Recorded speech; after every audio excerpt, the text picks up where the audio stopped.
हम लोगों का आज का टॉपिक है the French revolution and the idea of the nation. लोग इसे शुरू करते हैं पढ़ना। The first clear expression of nationalism came with the French revolution in 1789।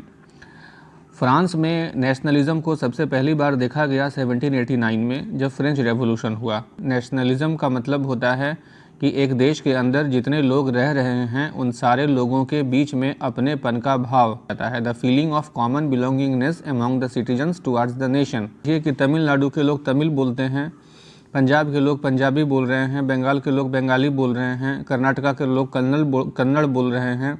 ये अलग अलग लोगों की अपनी अलग अलग लैंग्वेज है, अपने अलग अलग कल्चर हैं, अपने अलग अलग रीति रिवाज हैं, लेकिन फिर भी इन सारे हम लोग जो हैं ये हम लोगों के बीच में एक अपनेपन का भाव है। हम केरला के लोगों को ये नहीं बोल सकते हैं कि ये हमारे लोग नहीं हैं, ये हमारे अपने नहीं हैं। नहीं, वो सारे लोग हमारे अपने हैं जो इस भारत की सीमा के अंदर हैं। ठीक है, आप यदि तमिलनाडु में जाइए, हम बिहार के लोग यदि तमिलनाडु में जाएंगे और तमिलनाडु में जा कर के वहाँ पर तमिल लोगों के साथ में बैठेंगे, उनके साथ हम लोग बातचीत नहीं कर पाएंगे, उनकी भाषा हमें समझ में नहीं आएगी, हमारी भाषा उन्हें शायद नहीं समझ में आए, लेकिन फिर भी हम लोग एक हैं, वो हमारे अपने लोग हैं। एक क्रिकेट मैच हो रहा है और क्रिकेट मैच में इंडिया का मैच किसी दूसरे कंट्री के साथ हो रहा है और तमिलनाडु में बैठा हुआ आदमी, अंडमान निकोबार में बैठा हुआ आदमी, नागालैंड में बैठा हुआ आदमी और कश्मीर में बैठा हुआ आदमी, सब हम लोग यही सोच रहे हैं, यही हमारी आकांक्षा है और यही हमारी आशा है कि भारत उस मैच को जीतेगा। भले ही हम लोगों के अपने अलग अलग लैंग्वेजेस हैं, कल्चर्स हैं, जो कुछ भी हैं, ठीक है, इसे ही नेशनलिज्म बोला जाता है। एक आप ऐसे समझिए कि मान लेते हैं कि राजस्थान है और राजस्थान के ऊपर में पाकिस्तान अटैक कर देता है, तो हम लोग यहाँ पर बैठे हुए जो तमिलनाडु के जो लोग हैं वो क्या सोचेंगे, अच्छा तो राजस्थान पे अटैक किया है ना, हमारे ऊपर तो अटैक नहीं किया है, जब हमारे ऊपर अटैक करेगा तब सोचा जाएगा। नहीं, तमिल लोग या मलयाली लोग या कोई भी यूपी के लोग ऐसा नहीं सोच सकते हैं। ठीक है, वो राजस्थान भी उतना ही जितना राजस्थानियों का है उतना ही तमिल लोगों का भी है, वो उतना ही अंडमान एंड निकोबार में जो लोग रह रहे हैं उनका भी उतना ही है। ठीक है, उसी तरीके से कोई निकोबार पर, अंडमान निकोबार आइलैंड पर अगर कोई कंट्री अटैक करके उसको अपने में कंट्रोल करने का प्रयास करे तो हम लोग क्या सोचेंगे, अच्छा वो तो अंडमान निकोबार का है, वो हम लोग को उससे क्या लेना देना है, हम लोग तो भाई बैठे हैं बिहार में, यूपी में। लेकिन नहीं, वो हमारा है, वो हमारे लोग हैं, वहाँ पर मेरे अपने लोग हैं। और इसी जो अपनेपन का भाव है, कॉमन बिलोंगिंगनेस की जो फीलिंग है, इसी फीलिंग को बोला जाता है नेशनलिज्म। तो जो नेशनलिज्म की फीलिंग है ये सबसे पहली बार देखी गई फ्रांस में, साफ तौर पर देखा गया जब राजा के खिलाफ, जो राजा था, जो मोनार्की थी, एब्सोल्यूट मोनार्की थी, और ये एब्सोल्यूट मोनार्की के अगेंस्ट में सारी की सारी जो पब्लिक थी वो उठ खड़ी हुई और सब लोगों ने रेवोल्यूशन कर दिया कि ये हम लोगों को लिबर्टी चाहिए। तो ये नेशनलिज्म की फीलिंग सबसे पहले फ्रेंच रेवोल्यूशन में देखी गई, फ्रांस में 1789 में देखी गई, जब जो वहाँ का किंग था जिसके पास एब्सोल्यूट पावर था, वो सारी पावर को एंजॉय करता था, सारा सेंट्रलाइज सिस्टम था, हार्वेस्ट अच्छी तरीके से नहीं हो रहा था और लोगों के ऊपर में टैक्स बढ़ाया जा रहा था लोगों से पूछे बिना। जिन लोगों के पास में पैसा नहीं था उन्हीं लोगों पे टैक्स लिया जाता था, और जो लोग एरिस्टोक्रेट थे, जो ऊंचे लोग थे, जिनके पास जो रिच थे, जो नोबिलिटी के लोग थे, जो मिनिस्टर्स थे, उनसे कोई टैक्स नहीं लिया जाता था। जो डिस्क्रिमिनेशन जो वहाँ के रूलर्स कर रहे थे, इसके खिलाफ, इसके अगेंस्ट में एक नेशनलिज्म आया और इस नेशनलिज्म के चलते वहाँ पर फ्रेंच रेवोल्यूशन हुआ। तो फ्रेंच रेवोल्यूशन का रीज़न नेशनलिज्म हम बोल सकते हैं। आगे हम लोग पढ़ते हैं। France, as you would remember, was a full fledge territorial state in 1789। जैसा कि आप जानते हैं, 9th क्लास में पढ़े थे हम लोग कि फ्रांस जो था एक फुल फ्लेज टेरिटोरियल स्टेट था। फुल फ्लेज टेरिटोरियल स्टेट का मतलब कि वो एक कंट्री था, उसकी अपनी एक सीमाएं थी, अपना एरिया था और वो पूरी तरीके से अपना पावर कंट्रोल करता था under the rule of absolute monarch. और वहाँ पर एब्सोल्यूट मोनार्की थी। एब्सोल्यूट मोनार्की का मतलब कि जहाँ पे किंग होता है और किंग के हाथ में सारे पावर्स होते हैं, सारे लेजिस्लेचर, एग्जीक्यूटिव, जुडिशरी, सारी की सारी पावर्स उसके हाथ में होता है। Political and constitutional changes that came in the wake of the French revolution. राजा के पास जो सारी पावर्स थी वो राजा के हाथ से निकल गई और वो पावर चली गई पब्लिक के पास से। राजा के पास से जो लेजिस्लेटिव पावर्स थी, लॉ मेकिंग का जो पावर था, वो उसके हाथ से निकल गया और कॉन्स्टिट्यूशन वहाँ पर बन करके तैयार हो गया। Led to the transfer of sovereignty from the monarchy to a body of French citizens. तो जो मोनार्की के पास जो सोवरेनिटी थी, सोवरेनिटी का मतलब होता है अपना डिसीज़न लेने की पावर्स हैं, उसे बोलते हैं सोवरेनिटी। जो हम यदि अपना सारा, कोई कंट्री अगर अपना सारा डिसीज़न खुद ले सकता है तो उसे कहते हैं सोवरिन।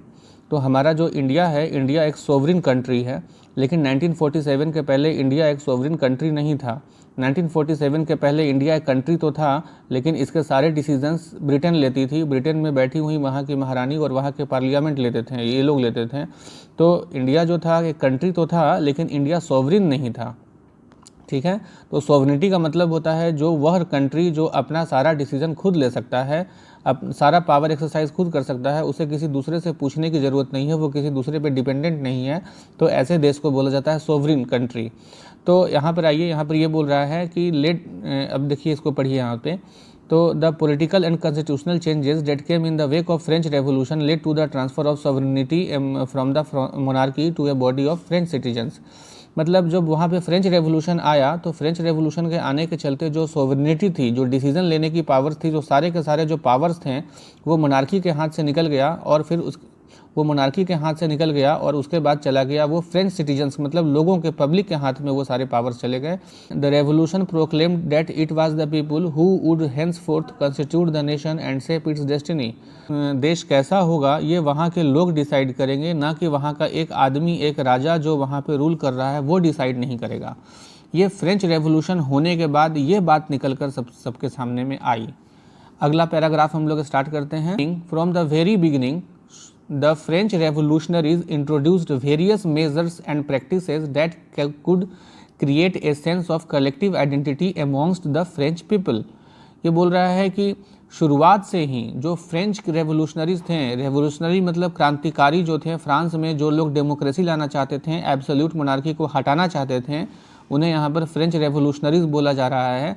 तो ये रेवोल्यूशनरीज शुरुआत से ही ऐसे ऐसे मेजर्स और प्रैक्टिसेस, मेजर का मतलब होता है उपाय, ऐसे उपाय कर रहे थे और ऐसे प्रैक्टिसेस कर रहे थे जिससे कि सेंस ऑफ कलेक्टिव आइडेंटिटी लोगों के बीच में डेवलप हो। सेंस ऑफ कलेक्टिव आइडेंटिटी का मतलब, एक सेंस मतलब समझदारी, और कलेक्टिव आइडेंटिटी का मतलब सामूहिक पहचान। हमारी पहचान क्या है, तो अपनी पहचान, हमारी पहचान क्या है, इसकी समझदारी फ्रांस के लोगों में डेवलप हो कि हम सारे लोगों की पहचान एक है। हम सारे लोग कौन हैं, हम सारे लोग फ्रेंच हैं। ये चीज़ डेवलप करना, इसी को बोलते हैं नेशनलिज्म। तो फ्रांस के जो रेवोल्यूशनरीज थे वो पूरे फ्रांस के लोगों के अंदर में नेशनलिज्म डालना चाहते थे, एक कॉमन आइडेंटिटी डालना चाहते थे। देखिए यहाँ पे लिखा हुआ है कलेक्टिव आइडेंटिटी, एक कलेक्टिव आइडेंटिटी डालना चाहते थे कि हम सारे लोग, फ्रांस के लोग एक हैं। इसके लिए उन्होंने बहुत सारे उपाय किए और बहुत सारे प्रैक्टिसेस किए। क्या क्या किए हम लोग आगे पढ़ते हैं। The ideas of la patrie, the fatherland and les citoyens, the citizen emphasized the notion of a united community enjoying equal rights and under a constitution। तो उन्होंने क्या काम किया जिससे कि लोगों के बीच में एक नेशनलिज्म का फीलिंग क्रिएट हो और एक यूनाइटेड जो है कलेक्टिव आइडेंटिटी हो कि हम सारे लोगों की पहचान एक है और हम सारे लोग एक हैं, अपनेपन का भाव है। ये क्या किया, तो सबसे पहला काम उन लोगों ने किया कि ला पैट्री, एक फ्रेंच वर्ड है, इसका मतलब होता है फादरलैंड, और ले सिटीजन का मतलब होता है सिटीजन्स, कि हम सारे जो नागरिक हैं, हम सारे नागरिक जो हैं इसी फादरलैंड के हैं। जैसे कि हम लोग यहाँ पर मदरलैंड बोलते हैं अपने देश को, तो फ्रांस के लोग वहाँ पर फादरलैंड बोलते हैं, बस इतना का ही अंतर है। तो वो बोल रहे थे कि नहीं, ये हमारा जो ये फादरलैंड है, हम लोग इसी मिट्टी के जन्मे हैं और हम लोग यहीं के नागरिक हैं। ये धारणा वहाँ पर क्रिएट करने की कोशिश की गई, और ये कि हम लोग सारी कम्युनिटी जो है एक है, हमारी कम्युनिटी हम लोग सब लोग आपस में यूनाइटेड हैं और हम लोगों के पास में इक्वल राइट्स है एक कॉन्स्टिट्यूशन के अंडर में, कि फ्रांस का एक कॉन्स्टिट्यूशन है और उस कॉन्स्टिट्यूशन के नीचे में जितने भी लोग हैं, हम सारे फ्रांस के लोगों के बीच में अधिकार जो है वो एक है, बराबर है। ए न्यू फ्रेंच फ्लैग, और दूसरा काम क्या किया गया, एक नया फ्रेंच फ्लैग बनाया गया। The tricolour was chosen to replace the formal royal standard. पहले जो फ्रांस का एक झंडा था जिसमें कि वहाँ पे शाही झंडा था, जिसमें कि वहाँ पे जो मोनार्की का सिंबल उसमें लगा हुआ था, उस झंडे को हटा दिया गया और एक नया झंडा बनाया गया जिसमें 3 रंग का झंडा था। ये दूसरा काम किया गया कि हम सारे फ्रांस के लोगों का यही झंडा रहेगा। तीसरा काम क्या किया गया, the states general was elected by the body of active citizens and renamed the national assembly. वहाँ पे जो फ्रांस की जो लेजिस्लेचर थी मोनार्की के समय में, एब्सोल्यूट मोनार्की के समय में फ्रांस में जो लेजिस्लेचर था उसका नाम था स्टेट्स जनरल, उसका नाम बदल दिया गया और नाम बदल करके रख दिया गया नेशनल असेंबली।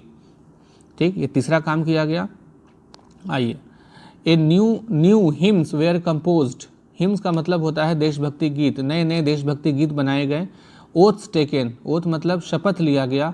एंड मार्टिर्स कॉमेमोरेटेड, मार्टिर्स का मतलब जो शहीद थे, जो उस देश को लिबर्टी दिलाने में, नेशनलिज्म को लाने में और एब्सोल्यूट मोनार्की को हटाने में जिन लोगों ने अपनी जानें दी उन्हें याद किया गया, उनको रिस्पेक्ट किया गया। All in the name of the nation, और किसके नाम पर, राष्ट्र के नाम पर काम किया गया। A centralised administrative system was put in place and it formulated uniform laws for all citizens within its territory. एक सेंट्रलाइज्ड एडमिनिस्ट्रेटिव सिस्टम रखा गया। पहले फ्रांस जो था वो अलग अलग हिस्सों में बटा हुआ था। कैसे हमारे देश में अलग अलग हिस्से थे, अलग अलग जमींदार का अलग अलग एरिया था और वो अलग अलग जमींदार के यहाँ अलग अलग सिस्टम चलता था। उसी तरीके से फ्रांस में भी अलग अलग जमींदार लोग थे और वो उनका अपना अलग अलग हर हिस्से का अपना अलग अलग सिस्टम था। इस सारे सिस्टम को हटा करके एक सेंट्रलाइज्ड एडमिनिस्ट्रेटिव सिस्टम कर दिया गया। मतलब पूरे फ्रांस का जो एडमिनिस्ट्रेशन है वो सेंट्रलाइज्ड हो गया, एक आदमी के हाथ में चला गया। And was put in the place and it formulated uniform laws for all citizens. और फ्रांस की जहाँ जहाँ तक साम्राज्य था, जहाँ जहाँ तक उसकी टेरिटरी थी, उन टेरिटरीज़ के अंदर में एक जैसा लॉ बनाया गया कि पूरे फ्रांस में एक लॉ चलेगा, यूनिफॉर्म लॉ चलेगा। फ्रांस के सारे एरिया पर कोई अलग अलग लॉ नहीं होगा।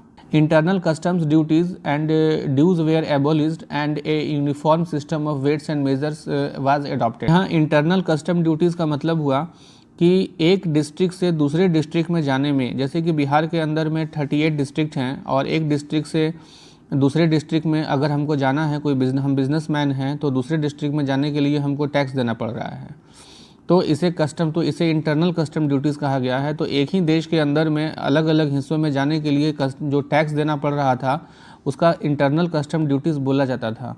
और ठीक है, तो ये जो इंटरनल कस्टम ड्यूटीज़ थी इन्हें हटा दी गई कि एक ही देश के अंदर जब कोई कमोडिटी का मूवमेंट हो रहा है तो फिर वहाँ पे टैक्स लगाने की क्या ज़रूरत है। And a uniform system of weights and measures adopted, मतलब कि फ्रांस में एक और गड़बड़ था। वहाँ पर क्या गड़बड़ था कि आप ऐसे समझिए कि 1 kg में 1000 ग्राम होता है, 1 kg में 1000 ग्राम्स होते हैं। तो वो बिहार में ऐसा है, यूपी में क्या है कि 1 kg में 900 ग्राम होते हैं और झारखंड में क्या है कि 1 kg में वहाँ पे 950 ग्राम होते हैं। तो अगर कोई बिजनेसमैन है तो वो बिहार से सामान परचेज़ किया और परचेज़ करके उसको महाराष्ट्र लेकर के जाना है, तो रास्ते में 5-6 स्टेट आ रहा है और 5-6 स्टेट में 1 kg का डेफिनेशन अलग अलग है। यहाँ पर 1 kg में 1000 ग्राम है, आगे यूपी में बढ़ता है तो उसको 950 ग्राम है, कहीं पर 900 ग्राम है, कहीं 975 ग्राम है। और तो इस तरीके से जो बिजनेसमैन होगा उसको बिज़नेस करने में बहुत डिफ़िकल्टी आएगी। तो यूनिफॉर्म वेट और मेज़रमेंट नहीं था। लेंथ का भी जो यूनिट था उसमें भी गड़बड़ था कि यहाँ पर कहीं पर 1 मीटर में 100 सेंटीमीटर है तो कहीं पर 1 मीटर में 90 सेंटीमीटर माना जाता है, कहीं पर 95 सेंटीमीटर को 1 मीटर माना जाता है। तो इस तरीके से जो बिजनेसमैन है वो मान लीजिए कपड़ा का बिज़नेस कर रहे हैं तो फिर उनको कितना दिक्कत आती होगी। तो यहाँ पर कुछ है, अब इसके आधार पर उनको टैक्स भी तो देना है कि वज़न के आधार पर उन बिजनेसमैन को टैक्स देना है। तो यहाँ पर वज़न का डेफिनेशन कुछ और है, महाराष्ट्र में वज़न का डेफिनेशन कुछ और है। तो इस तरीके से वहाँ पर पूरे फ्रांस जो था वो अलग अलग वेट और मेज़रमेंट में बटा हुआ था। एक ही देश के अंदर में अलग अलग सिस्टम्स था। इन सारे सिस्टम को एबॉलिश कर दिया गया और एक यूनिफॉर्म, देखिए यहाँ लिखा हुआ है, a uniform system of weights and measurement was adopted. आगे बढ़ते हैं, अगला क्या काम किया गया नेशनलिज्म लाने के लिए। Regional dialects were discouraged and French as it was spoken and written in Paris became the common language of the nation. लिखा हुआ है, डायलेक्ट का मतलब होता है बोली। जैसे कि बिहार में अलग अलग बोली बोली जाती है, भोजपुरी, मैगही, मैथिली, अंगिका, वज्जिका, ये सारी बोली हैं, इन्हें भाषा नहीं बोलते हैं, ये लैंग्वेज नहीं है, ये डायलेक्ट हैं। लेकिन बिहार का लैंग्वेज क्या है, वो हिंदी है। तो फ्रांस में भी यही हाल था। फ्रांस में भी अलग अलग हिस्सों में अलग अलग डायलेक्ट थे, अलग अलग बोली बोली जाती थी, लेकिन पूरे फ्रांस का एक लैंग्वेज उन लोगों ने बनाया फ्रेंच की। कहा कि नहीं, हमारा जो लैंग्वेज है वो फ्रेंच है, और फ्रेंच को इनकरेज किया गया, और जो डायलेक्ट थी उसको डिस्करेज किया गया कि आप लोग डायलेक्ट हैं वो ठीक हैं, लेकिन जब हम फ्रेंच में बोलेंगे तब पूरे सारे लोगों के बीच में एक यूनिफॉर्मिटी आएगी और सारे लोगों में एक अपनेपन का भाव आएगा।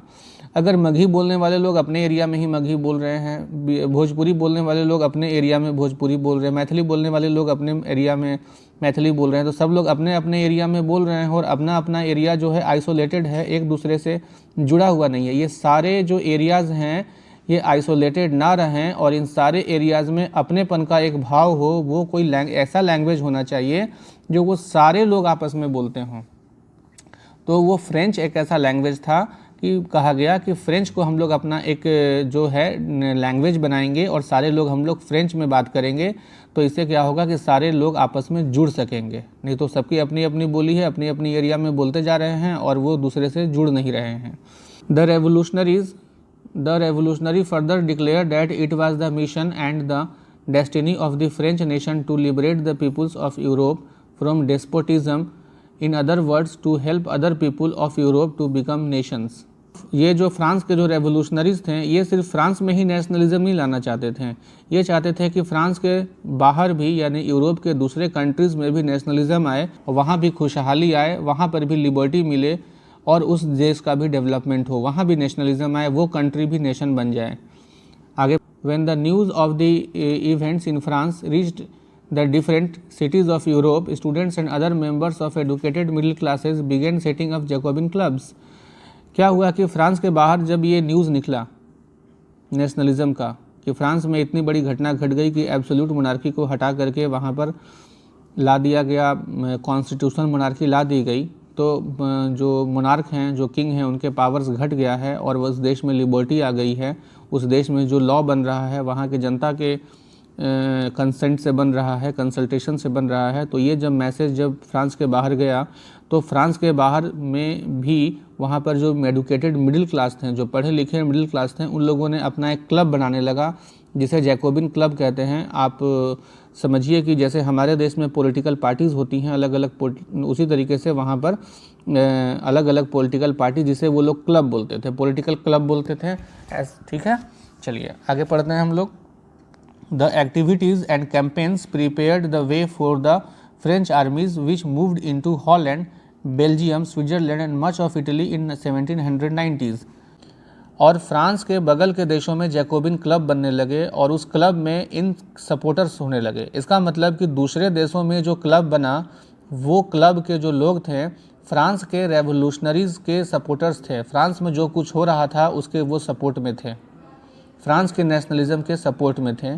अब जब फ्रांस की आर्मी बगल के देश में जाती है तो बगल का देश उस देश के लोग उसका वेलकम करते हैं। क्यों वेलकम करते हैं? क्योंकि फ्रांस में लिबर्टी आ चुका है और वो लोग भी अपने देश में लिबर्टी लाना चाहते हैं, इसलिए फ्रांस की आर्मी जब उनके यहाँ जाती है तो वो उनको वेलकम करते हैं। मतलब फ्रेंच रेवोल्यूशन होने के बाद ये जो 4 देश हैं, हॉलैंड, बेल्जियम और स्विट्ज़रलैंड और इटली, इन देशों में भी ये नेशनलिज्म की फीलिंग चली गई और जब फ्रांस की आर्मी जब वहाँ पर गई तो उन आर्मीज़ को वेलकम मिला। आगे पढ़ते हैं। With the outbreak of the revolutionaries war, the French armies began to carry the idea of nationalism abroad। और इस तरीके से फ्रांस की जो आर्मी थी वो जब बगल के कंट्रीज़ में, नेबरिंग कंट्रीज़ में गई तो अपने साथ नेशनलिज्म का आइडिया ले करके गई और वहाँ के लोगों का सपोर्ट भी उन लोगों को मिला। अब हम लोग देखते हैं, ये बगल में एक फिगर बना हुआ है, इसे ध्यान से देखिए। ये यहाँ पे देखिए, ये फिगर बना हुआ है, ये ठीक है। ये वाला जो है ये एक पहला फिगर है और ये दूसरा फिगर है। ये वास्तव में डेयरी के, ये जर्मन का है। ये जर्मनी में एक डेयरी थी, डेयरी को एल्मेनिक बोलते हैं, और ये जो डेयरी थी इस डेयरी का फ्रंट पेज बना हुआ है। यहाँ पे देखिए ध्यान से, ये जो पहला वाला जो फिगर है दिख रहा है, इस डेयरी पर ये जो फ़ोटो बना हुआ है, ये फ़ोटो है आपको बस्टाइल का जो फोर्ट है जिसे कि स्टॉर्म किया गया था फ्रेंच रेवोल्यूशन में। और ये यहाँ पर जो है ये वाला जो किला है, ये किला जो है वो आपको जर्मनी का है। तो यहाँ पर बगल के फ़ोटो में दिखाई दे रहा है कि फ्रांस का किला को ढहाया जा रहा है। लोग देखिए यहाँ पर हैं, ये इसको थोड़ा सा और बड़ा करते हैं, तो यहाँ देखिए जो लोग हैं, ठीक है, और यहाँ पर क्या कर रहे हैं, ये जो फ्रांस का ये किला है, बस्टाइल का किला है, फोर्ट है, और सारे लोग उसको स्टॉर्म कर रहे हैं, उसको ढहा रहे हैं कि वो गिरा रहे हैं उसे। और यहाँ पर देखिए कि जर्मनी का जो किला है वो एकदम खड़ा है, उसको कोई लोग नहीं कुछ कर रहा है। तो ये मतलब बना करके ये जर्मनी के लोग ये दोनों पिक्चर साइड बाय साइड बना, वहाँ की जो डायरी में ये पिक्चर बना हुआ था, ये बना कर वो क्या दिखाना चाहते हैं। इसका मतलब यही हुआ कि जिस तरीके से फ्रांस में किला को ढहाया गया, उसी तरीके से हम लोगों को भी अपने किला को ढहा करके और हमारे यहाँ पर भी लाना चाहिए, नेशनलिज्म आना चाहिए, और हमारे यहाँ भी लिबर्टी आनी चाहिए, और एब्सोल्यूट मोनार्की को हटानी चाहिए। ठीक है, ये यही लिखा हुआ है। यहाँ पर देखिए, हम लोग पढ़ लेते हैं।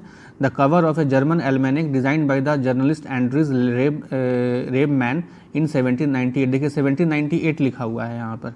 1798 मतलब 1789 के बाद, लगभग 9 साल के बाद, जब फ्रेंच रेवोल्यूशन फ्रांस में आया, उसके 9 साल के बाद ये वाला जो है वहाँ के एक जर्नलिस्ट थे, उन्होंने ऐसा बनाया।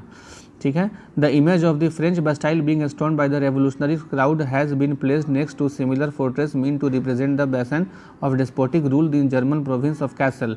तो ये लोग ये बना के दिखाना चाहते हैं कि हम लोगों को भी अपने रूलर्स को यहाँ से हटाना चाहिए, जैसे कि हम लोगों ने फ्रांस के लोगों ने वहाँ के लोगों को हटा करके वहाँ पर लिबर्टी लाई और डेमोक्रेसी लाई। ठीक है। फ्रांस में जो लोग ऑटोक्रेसी और कॉन्स्टिट्यूशनल मोनार्की को हटाना चाहते थे और फ्रांस में डेमोक्रेसी और लिबर्टी लाना चाहते थे, उसके लिए स्ट्रगल कर रहे थे, ऐसे लोगों को फ्रांस में रेवोल्यूशनरीज बोला जाता था और डेमोक्रेट्स बोला जाता था। ये जो रेवोल्यूशनरीज थे, ये फ्रांस में नेशनलिज्म लाने के लिए और फ्रांस में कलेक्टिव आइडेंटिटी को डेवलप करने के लिए इन लोगों ने बहुत सारे प्रयास किए थे। इन्हीं लोगों को नेशनलिस्ट बोला जाता था या फिर इन्हें रेवोल्यूशनरी बोला जाता था। फ्रांस में एक ट्राई कलर फ्लैग एस्टेब्लिश किया और जो पुराना फ्लैग था, जो मोनार्की से, एब्सोल्यूट मोनार्की से रिलेशन रखता था, उसे इन लोगों ने हटाया। फ्रांस के जो मार्टिर्स थे, जो शहीद थे, जो फ्रांस के लिए जिन्होंने स्ट्रगल करते करते अपनी जानें दी, उनको याद किया गया। फ्रांस के लिए नई देशभक्ति गीत बनाए गए। फ्रांस के जो अलग अलग डायलेक्ट्स थे उनको डिस्करेज किया गया और फ्रांस के जो नेशनल लैंग्वेज बनाया गया फ्रेंच को, और फ्रेंच को इनकरेज किया गया कि सारे लोग फ्रेंच बोलिए। इस तरीके से वहाँ के जो एडमिनिस्ट्रेटिव सिस्टम्स हैं उसको सेंट्रलाइज किया गया, वेट्स एंड मेजरमेंट्स को सिंप्लीफाई करके पूरा यूनिफॉर्म किया गया, और ऐसे बहुत सारे मेजर्स किए गए ताकि पूरे फ्रांस में एक जैसी फीलिंग आए, पूरे फ्रांस में नेशनलिज्म आए और कॉमन आइडेंटिटी आए। और फ्रांस में ये सब जो इतना सारा डेवलपमेंट हो रहा था, ये डेवलपमेंट जो था फ्रांस के नेबरिंग कंट्रीज़ में आग की तरह फैल रहा था। उन्हें भी पता चल रहा था कि फ्रांस में कितनी बड़ी बड़ी घटनाएं घट रही हैं, और वो लोग भी चाहते थे कि उनके देश में भी लिबर्टी आए, उनके देश में भी डेमोक्रेसी आए, और जो ऑटोक्रेटिक सिस्टम है वो वहाँ पे हट जाए। आगे के वीडियो में हम लोग देखेंगे कि नेपोलियन किस तरीके से डेवलपमेंट करता है, मॉडर्नाइजेशन करता है, और किस तरीके से नेपोलियन का अंत हो जाता है, और उसके बाद फ्रांस का क्या होता है। आगे का वीडियो बहुत ही इंटरेस्टिंग है, इसे छोड़िएगा मत। है कि अगर आप लोग इस चैनल पर नए हैं तो मेरे इस चैनल को सब्सक्राइब कर लीजिए, ताकि आने वाली वीडियो के बारे में आप लोगों को पता चलते रहे और वो आपसे छूटे नहीं। Thank you.